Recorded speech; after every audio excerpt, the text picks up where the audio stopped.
Some people believe bilingual education is a waste of time and government money, a very controversial issue among people. Do you want to improve your English listening skills with an engrossing chapter? If so, be with me till the end of the video. Here we have a listening practice with the subject of education in the United States, and at the end of the video we will have a proficient practice to improve your vocabulary as well. Education and values. People around the world think education is important because a good education usually means a better life. Everyone agrees with that. However, schools are not the same in every country. This is because people in different countries want their schools to teach different things. Each culture has its own values, and people want their schools to teach the values of their culture. What do you mean by values? Values are people's ideas of the best and most important ideas and beliefs in their culture.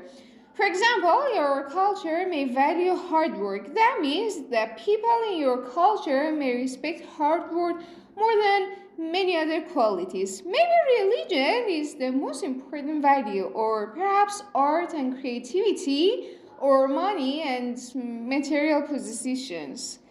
Some of the same values are important in different cultures. However, there are many differences among cultural groups. Within each culture, schools usually teach the values of that culture, and children learn the values of their culture in school as well as at home. The United States is a democracy, and democratic values are very important. Everyone in the United States has the opportunity to have free education.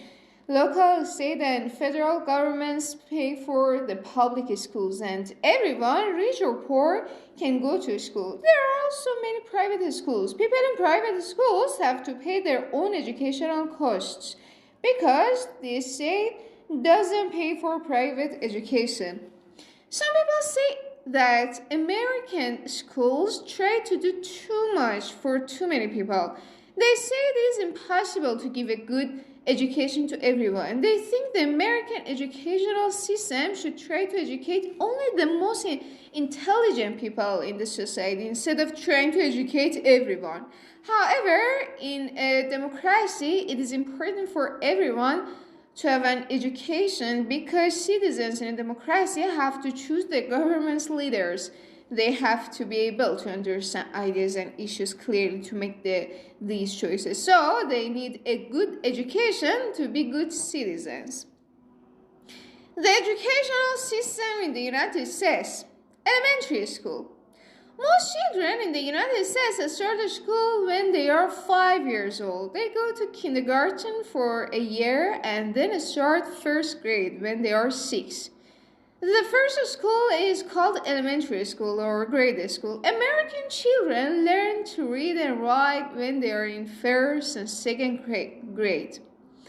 They also begin to study simple arithmetic, science, and history, and in most schools they have music and art lessons. In many schools now, even elementary school children learn how to use computers. They may play arithmetic games and write stories on the computer, or they may do a group project such as producing a class newspaper once a week. Junior high school or middle school. After elementary school, American children go to junior high school or middle school. In most school systems, junior high school includes 7th, 8th, and 9th grades, but sometimes it is only the 7th and 8th grades. Junior high school students are usually 12 to 14 years old. The main difference between a junior high school and the middle school is that middle school usually begins in 5th or 6th grade and goes through 8th grade. More and more schools are changing from the junior high school model to the middle school model. High school. High school comes after junior high school or middle school. In the past, most high schools were composed of grades 10 through 12. In recent years, however, more and more high schools are composed of grades 9 through 12.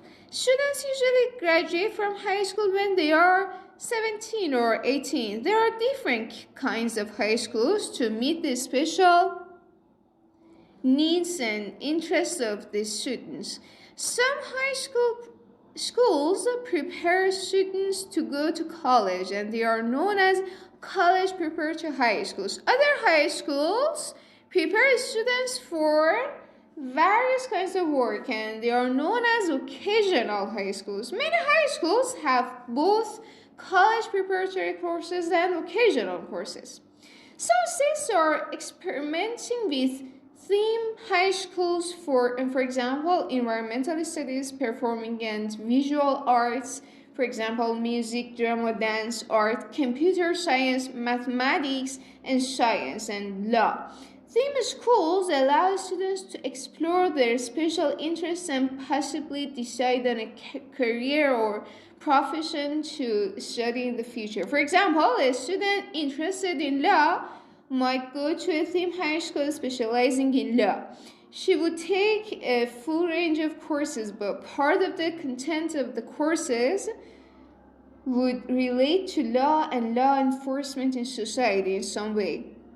She would also probably work part-time in a law firm, in a court, or in a police station as part of her high school program.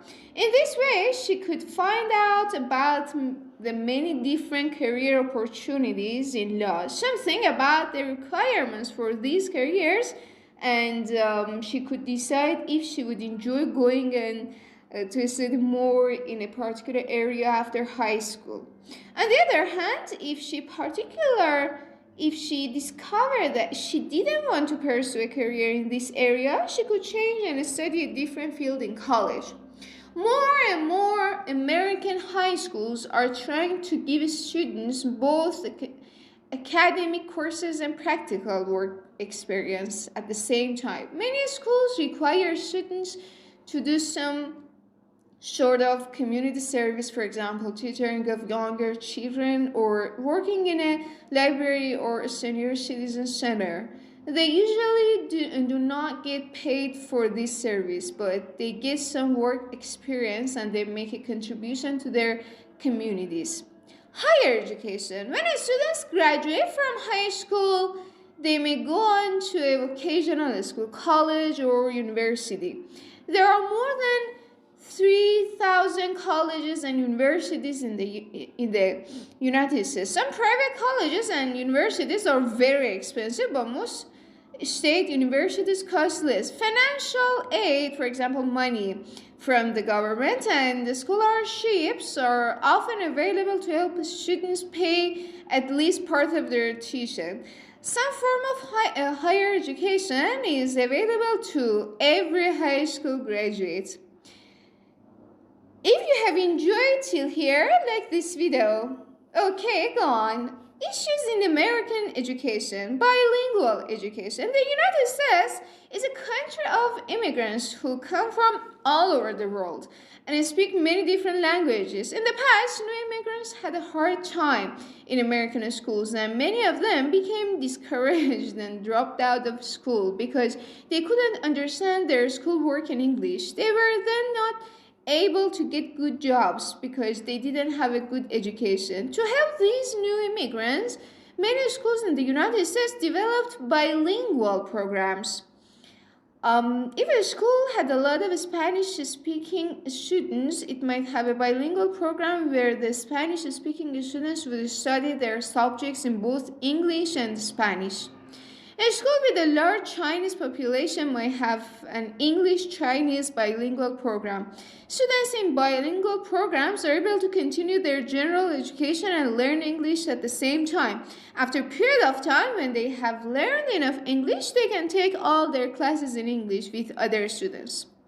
Bilingual education is controversial, meaning some people like it and are in favor of it, and other people are against it. The people in favor of bilingual education say it helps the students to understand their schoolwork in history, mathematics, and science while they are learning English at the same time. These people say bilingual education helps students succeed in school, and the students can then get better jobs and be better citizens after graduation. Also, they argue that in the world today, it is a great advantage for people to know more than one language because they will have more professional and social opportunities. They say that all people should try to learn at least one other language in addition to their first language.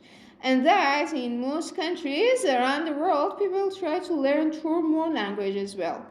On the other hand, the people against bilingual education believe it is a waste of time and government money. They say that English is the main language in the United States and that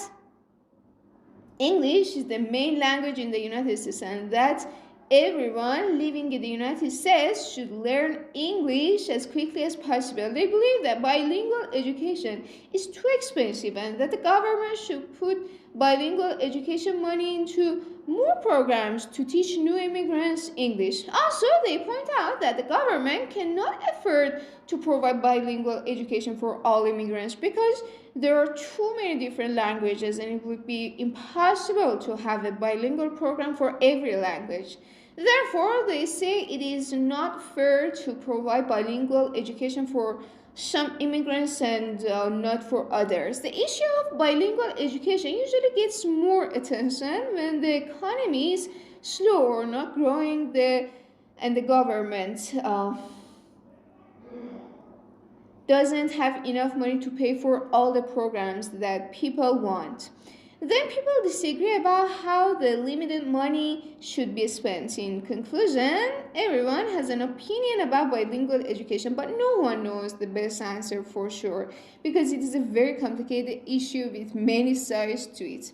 National education standards. In many countries around the world, all students at a certain level take a national exam in every course. They can then see how they compare with other students throughout the country at their grade level.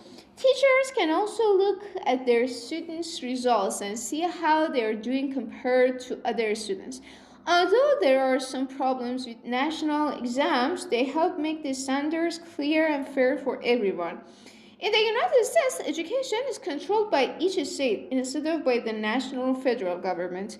This means that education varies a great deal from state to state and even from school to school within a state. It is sometimes difficult to know how students from one school compare to students from another school because the standards may be completely different in the two schools. People in the United States are talking about the need for national exams to help set standards. However, at the same time, states want to be able to control education within their state and to develop programs that meet the special needs of the people in their state. They don't want to be controlled by the federal government because they believe that educational policy that is good for one state may not be good for another state. It is possible to have national exams and continue to have state control of education. This is a question that many people are discussing now because they want to make the American educational system better. If you are enjoying the video, I'm sure the end of the video will be your favorites. Okay, here we have the part that I promised you will be greatly your favorites. Match these words. Draw a line from the words on the left to the words on the right that mean almost the same thing. 1. Kindergarten. 2. Elementary school. 3. Middle or junior high school. 4. High school. 5. College or university. A. The years between kindergarten and middle school or junior high school. B. The years after junior high or middle school. C. The year before elementary school. D. The years between elementary and high school. E. After high school.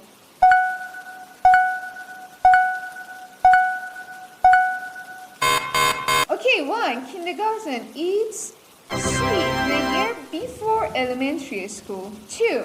Elementary school, it's A, the years between kindergarten and middle school or junior high school. 3. Middle or junior high school, it's D, the years between elementary and high school.